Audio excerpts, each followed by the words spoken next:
5G के बारे में करीब पिछले 2 सालों से डिस्कशन हो रही है और अब 5G सर्विसेज को 35 से ज़्यादा कंट्रीज में स्टार्ट कर दिया गया है। 5G की डिस्कशन होते ही हम self driving car, augmented reality, virtual reality, remote surgery और इंटरनेट ऑफ थिंग्स जैसी चीज़ों पे बात करने लगते हैं। लेकिन 5G पर डिस्कशन के बीच कई लोग यह जानने के लिए ज़्यादा क्यूरियस होंगे कि 5G टेक्नोलॉजी आखिर है क्या और यह करंट टेक्नोलॉजी के बीच में किस तरह से जगह बनाएगी। तो चलिए मैं इसे आपको समझाने की कोशिश करता हूँ। 5G मोबाइल नेटवर्क का 5th जनरेशन है और ये इम्प्रूव वर्जन है 3G और 4G का। 5G को इस तरह से सोचिए कि ये 4G नेटवर्क के स्पीड से 100 टाइम फास्टर। 4G की तरह ही 5G भी उसी मोबाइल नेटवर्क प्रिंसिपल पर बेस्ड है। 5th जनरेशन की वायरलेस टेक्नोलॉजी में अल्ट्रा लो लेटेंसी यानी कि आपके फोन और नेटवर्क टावर के बीच सिग्नल की स्पीड और 1 Gbps या उससे ज्यादा डेटा स्पीड मिल सकती है, जिसे वायरलेस नेटवर्क की स्पीड और वर्किंग कैपेसिटी को बढ़ाने के लिए डेवलप किया गया है। यह टेक्नोलॉजी डेटा क्वांटिटी को भी बढ़ाती है, जिससे वायरलेस नेटवर्क को ट्रांसमिट किया जा सकता है। 5G 5 टेक्नोलॉजीज के बेस पे काम करती है। मिलीमीटर वेव यानी कि MM wave, small cell, massive MIMO, beam forming, full duplex. 5G network में 600 मेगाहर्ट्ज से लेके 6 गीगाहर्ट्ज के बीच में कुछ रेडियो फ्रीक्वेंसी का यूज होता है, जिसे सब 6 बैंड कहते हैं। करंट 4G LTE भी इसी बैंड के एक पार्ट को यूज करता है। करेंटली मोस्ट डिवाइस जैसे कि मोबाइल, टैबलेट और लैपटॉप भी इसी फ्रीक्वेंसी में काम करते हैं, जिसकी पॉज सिग्निफिकेंटली हायर होती है। हालांकि इस बैंड में हाई ट्रैफिक होने के कारण 5G नेटवर्क में 24 गीगाहर्ट्ज से लेके 100 गीगाहर्ट्ज बैंड का भी यूज होता है, जिसे मिलीमीटर वेव यानी कि MM वेव कहते हैं, जो एक हायर फ्रीक्वेंसी बैंड है। MM वेव ज्यादा डेटा को कैरी कर सकता है हाई परफॉर्मेंस के साथ, बट यह ज्यादा दूर तक डेटा को कैरी नहीं कर सकता है। 5G MM वेव में लार्ज बैंडविड्थ होने की वजह से 5 Gbps से लेकर 20 Gbps या उससे ज्यादा की डेटा स्पीड मिल सकती है। ऐसी टेक्नोलॉजी फिलहाल अमेरिका में वेराइजन और AT&T जैसे टेलीकॉम ऑपरेटर यूज कर रहे हैं। 5G टेक्नोलॉजी का दूसरा बेस है स्मॉल सेल। मिलीमीटर वेव में रेंज के साथ प्रॉब्लम है, जिसको स्मॉल सेल कवर करता है, जिससे हमें स्ट्रॉन्ग नेटवर्क कवरेज मिल सके। क्योंकि मिलीमीटर वेव ऑब्स्ट्रक्शन में काम नहीं कर सकता है, यह पेड़ पौधों की वजह से या फिर बारिश के दौरान ऑब्जॉर्ब भी हो सकता है। इसका मतलब है कि 5G को काफी अच्छे तरीके से इम्प्लीमेंट करने के लिए ज्यादा हार्डवेयर लगाने की जरूरत होगी। इसलिए मेन सेल टावर से सिग्नल रिले करने के लिए पूरे एरिया में काफी सारे मिनी सेल टावर लगाए जाते हैं। इन स्मॉल सेल को ट्रेडिशनल टावर की कंपैरिजन में शॉर्ट डिस्टेंस पे रखा जाता है, जिसे यूजर्स को बिना किसी ऑब्स्ट्रक्शन के 5G सिग्नल मिल सके। 5G टेक्नोलॉजी का नेक्स्ट बेस है मैसिव माइमो यानी कि मल्टीपल इन मल्टीपल आउट। इस टेक्नोलॉजी का यूज कर ट्रैफिक को मैनेज करने के लिए बड़े सेल टावर का यूज किया जाता है। एक रेगुलर सेल टावर जिससे 4G नेटवर्क मिलता है, वो 12 एंटीना के साथ आता है, जो उस एरिया में सेलुलर ट्रैफिक को हैंडल करता है। लेकिन माइमो 100 एंटीना को एक साथ सपोर्ट कर सकता है, जो हेवी ट्रैफिक रहने पर टावर की एफिशिएंसी को बढ़ाता है। 5G MM वेव में माइमो के साथ बीम फॉर्मिंग ट्रिक का भी यूज किया जाता है, जो सिग्नल की क्वालिटी और स्ट्रेंथ को इम्प्रूव करता है। बीम फॉर्मिंग लगातार फ्रीक्वेंसी के कई सारे सोर्स को मॉनिटर कर सकती है। यह इंश्योर करती है कि पार्टिकुलर डेटा सिर्फ एक पार्टिकुलर डायरेक्शन में ही जाए।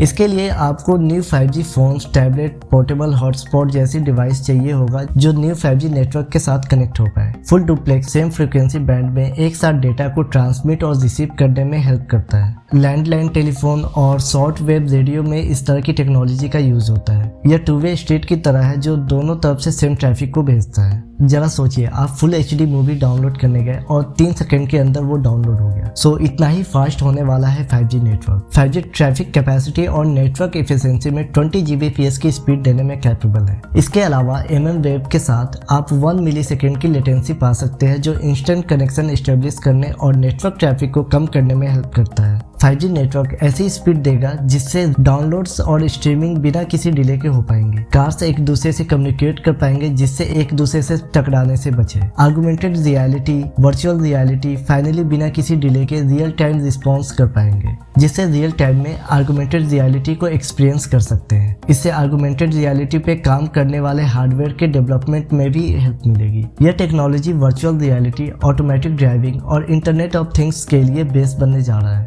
यह सिर्फ आपके स्मार्टफोन यूज करने के एक्सपीरियंस को बेटर नहीं करने वाला है, बल्कि मेडिकल इंफ्रास्ट्रक्चर और यहाँ तक कि मैन्युफैक्चरिंग के डेवलपमेंट में भी हेल्प करने वाला है। वाला है। 5G टेक्नोलॉजी काफी एक्सपेंसिव है। नेटवर्क ऑपरेटर्स को एग्जिस्टिंग सिस्टम को रिप्लेस करना पड़ेगा क्योंकि इसके लिए 3.5 गीगाहर्ट्ज से हायर फ्रीक्वेंसी की रिक्वायरमेंट होती है, जो 3G या 4G में यूज होने वाले बैंडविड्थ से लार्ज बैंडविड्थ है। सब 6 गीगाहर्ट्ज के बैंडविड्थ भी लिमिटेड है, इसलिए इसकी स्पीड मिलीमीटर वेव की कंपैरिजन में कम हो सकती है। इसके अलावा मिलीमीटर वेव शॉर्ट डिस्टेंस में ज्यादा इफेक्टिव होता है। 5G एक्सपेंड हो तो रहा है लेकिन लोगों के एक्सपेक्टेशन के अकॉर्डिंग नहीं है। इसके अलावा 5G टेक्नोलॉजी के साथ सिक्योरिटी और प्राइवेसी का भी कंसर्न है, जो आगे यूज करने के बाद ही पता चलेगा। 6 गीगाहर्ट्ज से अधिक स्पेक्ट्रम की फ्रीक्वेंसी में 5G बेटर काम करता है। 5G 4G के साथ काम कर सकता है, लेकिन 3 गीगाहर्ट्ज से 6 गीगाहर्ट्ज स्पेक्ट्रम अधिक यूज होने के कारण रिसर्चर 6 गीगाहर्ट्ज से आगे 30 गीगाहर्ट्ज से लेके 300 गीगाहर्ट्ज के बीच शॉर्टर mm वेव पर एक्सपेरिमेंट कर रहे हैं। इस तरह के स्पेक्ट्रम का यूज कभी मोबाइल डिवाइस के लिए नहीं किया गया।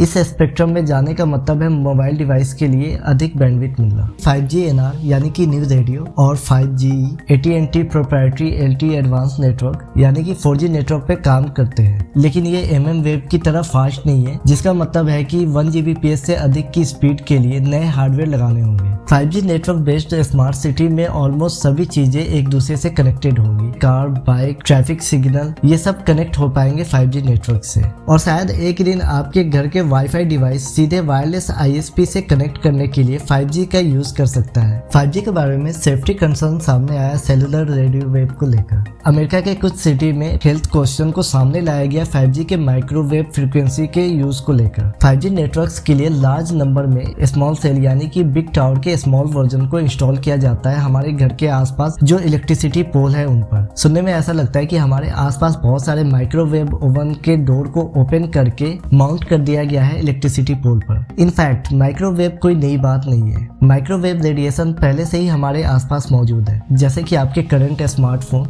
ओल्ड कॉर्डलेस फोन, आपके वायरलेस हेडफोन और ईयरबड्स और वाईफाई राउटर जिसे आप डेली यूज करते हैं, और साथ ही वाईफाई से रिलेटेड जितने भी चीजें हैं, और हाँ माइक्रोवेव ओवन भी। लेकिन 5G के हाईएस्ट फ्रीक्वेंसी को भी नॉन आयोनाइजिंग रेडिएशन कंसीडर किया गया है। आपको उस तरह के रेडिएशन को ढूंढने के लिए इससे भी ऊपर जाना होगा, जैसे कि एक्सरे, गामा रेज, ये सभी आयोनाइजिंग रेडिएशन है जो सेल को हार्म पहुंचाते हैं, और इस मामले में 5G इससे काफी नीचे है। 5G इनवर्स स्क्वायर लॉ को फॉलो करता है, जो रैपिडली पावर लूज करता है, और even small cell small distance पर हो तब भी। इवन फोन को ऐसे डिजाइन किया गया है कि वो सिग्नल को आपके सिर से दूर करता है और आपके स्किन या बोन इसे थोड़ा सा एब्जॉर्ब कर लेती है, इससे पहले कि वो सेंसिटिव या सॉफ्ट टिश्यू तक पहुंचे या फिर आपके DNA को नुकसान पहुंचाए और कैंसर जैसी बीमारी की पॉसिबिलिटी बढ़े। US CDC यानी कि centre for disease control and prevention का कहना है कि कोई भी साइंटिफिक एविडेंस नहीं मिला है सेलुलर रेडियो वेव सेफ्टी को लेकर, जिससे वो बता सके कि ये सेफ है या नहीं,